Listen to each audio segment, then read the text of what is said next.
क्या पानी भी युद्ध का हथियार बन सकता है? सिंधु जल संधि पर पाकिस्तान की हाथ काट देने वाली धमकी के बाद भारत ने साफ कहा है, जब तक सीमा पार आतंकवाद बंद नहीं होगा, भारत का रुख नहीं बदलने वाला। अगर खबरों की बात किया जाए तो ये खबर पाकिस्तान और भारत के बीच सिंधु जल संधि समझौते से जुड़ा हुआ है। हाल ही में यहाँ पर खबर आई हुई है, जहाँ भारत को कड़ी चेतावनी दी गई है। एक पाकिस्तानी मंत्री ने कहा है, यदि किसी ने पाकिस्तान का पानी रोकने की कोशिश की तो उनके हाथ को काट दिए जाएंगे। हाथ काट देने वाली धमकी आखिर में क्या थी? अगर देखा जाए तो ये कोई आधिकारिक युद्ध घोषणा नहीं थी, बल्कि ये पाकिस्तान के एक मंत्री का यहाँ पर एक राजनीतिक बयान था। इसका आशय ये है कि यदि भारत सिंधु जल संधि का यहाँ पर जो पानी है उसे रोकने का प्रयास करता है या फिर उसे नियंत्रित करने की कोशिश करता है, तो पाकिस्तान इसका हर स्तर पर विरोध करेगा। इस बयान में देखा जाए तो इसका एक रूपक या फिर आक्रामक राजनीतिक भाषा यहाँ पर इसका प्रयोग किया गया है। इसका ये अर्थ नहीं है कि क्या सच में युद्ध के घोषणा के कारण यहाँ पे हाथ काटने की यहाँ पे बात होगी। आखिर में भारत ने इस धमकी के बाद क्या जवाब दिया? अगर देखा जाए तो यहाँ पर रणधीर जायसवाल ने कहा है, भारत का रुख पहले जैसा ही है। भारत ने यहाँ पे तर्क दिया है कि पाकिस्तान लगातार आतंकवाद को बढ़ावा दे रहा है। ऐसे माहौल में सामान्य द्विपक्षीय समझौते सामान्य रूप से नहीं चल सकते, इसलिए सिंधु जल संधि को स्थगित करने का यहाँ पे निर्णय जारी रखा गया है। आखिर में ये पूरा विवाद कहाँ से शुरू होता है? देखा जाए तो ये विवाद 1960 से शुरू होता है, जब सिंधु जल संधि यहाँ पर हुई थी। भारत और पाकिस्तान के बीच में 1960 में समझौते हुए थे, जिसमें यहाँ पे मध्यस्थ के रूप में विश्व बैंक शामिल था। हस्ताक्षरकर्ता के रूप में देखा जाए तो भारत के साइड से प्रधानमंत्री जवाहरलाल नेहरू थे और पाकिस्तान के साइड से वहाँ के राष्ट्रपति अयूब खान थे।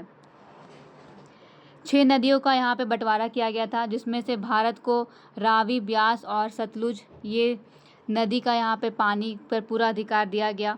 दूसरी तरफ पाकिस्तान को देखा जाए तो पाकिस्तान को यहाँ पे पश्चिमी नदियों जैसे कि सिंधु, झेलम, चिनाब, इन तीनों नदियों का यहाँ पे जल मिला था।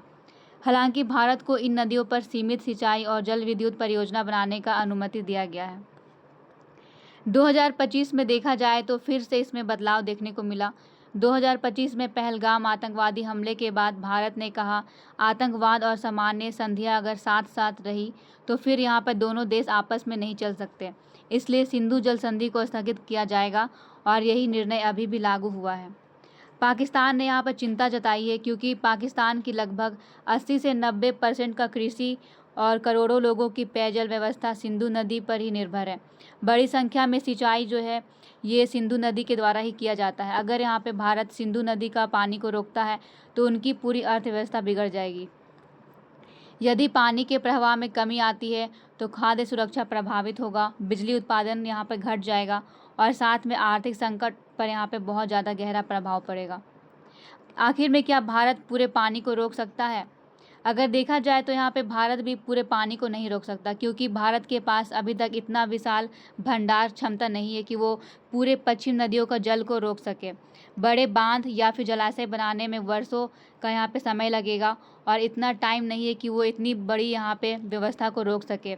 और वर्तमान में देखा जाए तो ये पानी को रोकना ये यहाँ पे साबित नहीं होता है कि वो सच में रोक पाएगा। इसलिए अभी भारत मुख्यतः जल प्रबंधन परियोजना और संधि के तहत उपलब्ध अधिकारों के यहाँ पे उपयोग पर ध्यान दे रहा है। यहाँ पे आलोचनात्मक विशेषता अगर देखा जाए, इनकी जो विश्लेषण क्षमता है, इसमें भारत के पक्ष में रूप में देखा जाए तो यहाँ पर जो आतंकवाद है ये बहुत ही ज़्यादा यहाँ पे दबाव जो है वो बना रहा है। यहाँ पे जल संसाधनों का अधिकतम उपयोग जो है ये भी बहुत बड़ी समस्या के रूप में है और राष्ट्रीय सुरक्षा सबसे ऊपर में है। पाकिस्तान के पक्ष में देखा जाए तो पानी यहाँ पे जीवन रेखा है, क्योंकि यहाँ पे 80 से 90% जल का उपयोग सिंधु नदी के द्वारा जो जल है उसका यहाँ पे प्रयोग किया जाता है। ऐसा कहा जाता है कि सिंधु नदी के द्वारा ही पूरा पाकिस्तान यहाँ पे बसा हुआ है। उनकी यहाँ पे जीवन को पालने की जो रेखा है सिंधु नदी को ही कहा जाता है। संधि का पालन अगर यहाँ पे होगा तो फिर यहाँ पे हथियार का उपयोग भी देखने को मिल सकता है। भारत और पाकिस्तान के बीच अगर संबंध को देखा जाए तो यहाँ पर जो है इनके संबंध दक्षिण एशिया की सबसे जटिल और संवेदनशील द्विपक्षीय समझौते में से एक है। दोनों देशों ने 1947 में ब्रिटिश भारत के विभाजन के बाद बने, लेकिन इनमें कश्मीर और सीमा विवाद पर, साथ में आतंकवाद को लेकर के हमेशा यहाँ पे प्रतिस्पर्धा होती रहती है। लगातार दोनों देशों के बीच में तनाव जो है वो हमेशा बढ़ते रहते हैं। ऐतिहासिक पृष्ठभूमि के रूप में देखा जाए तो 1947 में भारत और पाकिस्तान का विभाजन हुआ था और उस समय से यहाँ पे ब्रिटिश भारत का विभाजन के साथ में दोनों देश यहाँ पे स्वतंत्र हो गए थे। विभाजन के दौरान बड़े पैमाने पर यहाँ पर हिंसक और पलायन भी हुआ था। ऐसा माना जाता है कि जब विभाजन हुआ था उस समय करोड़ों लोग एक पाकिस्तान से भारत और भारत से पाकिस्तान जा रहे थे और उस दौरान हज़ारों लोगों की यहाँ पे मृत्यु हुई थी। बहुत सारे घर यहाँ पे उजड़ गए थे। कश्मीर में विवाद अगर देखा जाए तो ये भी लगातार होते रहते हैं। जम्मू कश्मीर और यहाँ पे जो पहला पाक युद्ध हुआ था 1947 और 48 में, ये भी बहुत बड़ी विवाद थी। संयुक्त राज्य के हस्तक्षेप के कारण युद्ध को यहाँ पे विराम किया गया था, लेकिन अगर देखा जाए तो LOC दोनों देशों के बीच में यहाँ पे सैन्य समझौता के रूप में अभी भी बना हुआ है। भारत और पाकिस्तान के बीच में अभी भी बहुत सारे यहाँ पे युद्ध होते रहते हैं। जैसे कि अगर देखा जाए 1947 में और 48 में तो पहला कश्मीर युद्ध हुआ था।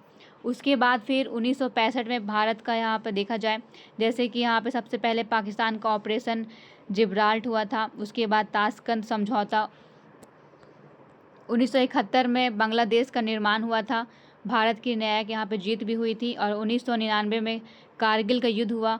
भारत ने पाकिस्तानी घुसपैठियों को पीछे हटाया था, लेकिन यहाँ पे समझौते भी हुए थे। जैसे कि 1960 में सिंधु जल संधि समझौता हुआ था, जिसमें 6 नदियों का बंटवारा किया गया था। इसमें 3 नदियों को भारत के क्षेत्र में रखा गया और 3 नदियों को पाकिस्तान के क्षेत्र में दे दिया गया था। 1972 में शिमला समझौता होता है, जिसमें यहाँ पर 1971 में जो युद्ध हुआ था उसके परिणाम स्वरूप यहाँ पर शिमला समझौता हुआ था। सभी विवाद द्विपक्षीय बातचीत से यहाँ पे सुलझाने में सहमति ये देखने को यहाँ पे मिला था। साथ में यहाँ पे 1999 में लाहौर का यहाँ पे घोषणा हुआ था, जिसमें विश्वास बढ़ाने और शांति प्रयासों पर ज़्यादा जोर दिया गया था। लेकिन इसके बाद तुरंत कारगिल का युद्ध भी यहाँ पे हो गया था। वर्तमान में अगर देखा जाए तो जम्मू कश्मीर में बहुत ज़्यादा यहाँ पे विवाद जो है वो उत्पन्न होता है। पाकिस्तान इसे अंतर्राष्ट्रीय मुद्दा मानता है और भारत इसे अपना आंतरिक मामला मानता है। सीमा पर आतंकवाद, आतंकवादी संगठनों का समर्थन यहाँ पर देखा जाए तो लगभग बना हुआ है। मुंबई में हमले हुए, पठानकोट में हमले हुए, उरी हमला, फिर यहाँ पे जो है पहलगाम, पुलवामा हमला, ये सारे हमले जो है लगातार यहाँ पे सीमा पार आतंकवाद के कारण हो रहे हैं। और यहाँ पे जैसे कि देखा जाए पहलगाम हमला के साथ में यहाँ पे ऑपरेशन सिंदूर का यहाँ पे जो है निर्माण भी किया गया था।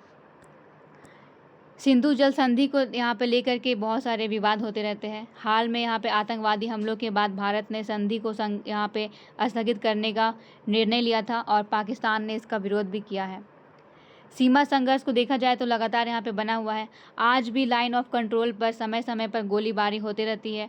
ऐसा खबर आता है कि आज भी पाकिस्तान से पंजाब वाले इलाकों में ड्रोन के माध्यम से वहाँ पर जितनी भी नशा वाली चीज़ें हैं वो लाई जाती है। घुसपैठियाँ भी यहाँ पे लगातार होते रहती है। व्यापारिक संबंध के रूप में देखा जाए तो पहले दोनों देशों के बीच में व्यापार यहाँ पर होता था। पुलवामा हमले के बाद से ही भारत ने पाकिस्तान के साथ में यहाँ पे मोस्ट फेवरेट नेशन का यहाँ पे दर्जा जो वापस ले लिया था। वर्तमान में व्यापार यहाँ पे बहुत ज़्यादा सीमित है। सांस्कृतिक संबंध देखा जाए तो दोनों देशों में भाषा, भोजन, संगीत, संस्कृति में काफ़ी समानता देखने को मिलती है। क्रिकेट दोनों देशों के रिश्तों को यहाँ पे महत्वपूर्ण जो है बना, लेकिन राजनीतिक रूप से अगर देखा जाए तो तनाव के कारण आज भी यहाँ पर संस्कृति जो है वो आदान प्रदान होने में प्रभावित होती रहती है। संबंध को सुधारने के यहाँ पे कुछ उपाय दिए गए हैं, जैसे कि सीमा पार आतंकवाद पर प्रभावी कार्रवाई किया जाना। जैसे कि यहाँ पे देखा जाए भारत और पाकिस्तान के बीच जो सीमा है वहाँ पर आज भी आतंकवाद संगठन मौजूद है और जिसके कारण यहाँ पे लगातार जो है युद्ध जैसी स्थिति पैदा होती है। सरकार को यहाँ पे सीमा के पार वाले इलाकों में अपना जो भी यहाँ पे सैनिक जो भी संगठन है उसे यहाँ पे तैनात करना होगा, ताकि वहाँ पे आतंकवादी जो भी कार्रवाई है उस पर रोक लगाया जाए। सैन्य और कूटनीतिक संवाद को जारी रखना होगा। व्यापार और लोगों के बीच यहाँ पे संपर्क को बढ़ाना होगा, ताकि लोग एक दूसरे से मिलें और एक दूसरे को समझें, जिससे कि यहाँ पे युद्ध जो है वे यहाँ पे विराम हो सके। खेल, शिक्षा और संस्कृति आदान प्रदान को प्रोत्साहन देना होगा। जल, पर्यावरण, स्वास्थ्य जैसे गैर राजनीतिक मुद्दों पर भी सहयोग देना होगा। इस प्रकार देखा जाए तो ये विवाद केवल पानी का नहीं, बल्कि यहाँ पर राष्ट्रीय सुरक्षा, आतंकवाद, अंतर्राष्ट्रीय कानून, जल यहाँ पे कूटनीति और साथ में दक्षिण एशिया की जो भू राजनीतिक मुद्दा है इससे जुड़ा हुआ है।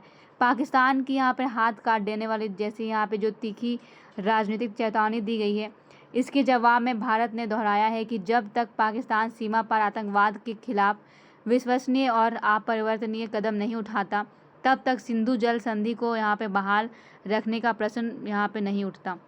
यानी कि भारत ने यहाँ पे कहा है कि अगर सीमा पार जो क्षेत्र है वहाँ पे अगर आतंकवादी संगठनों को नहीं हटाया गया तो फिर सिंधु नदी यहाँ पे जो है इनका जो संबंध है ये पूरे तरीके से यहाँ पे अभी तक बना हुआ रहेगा।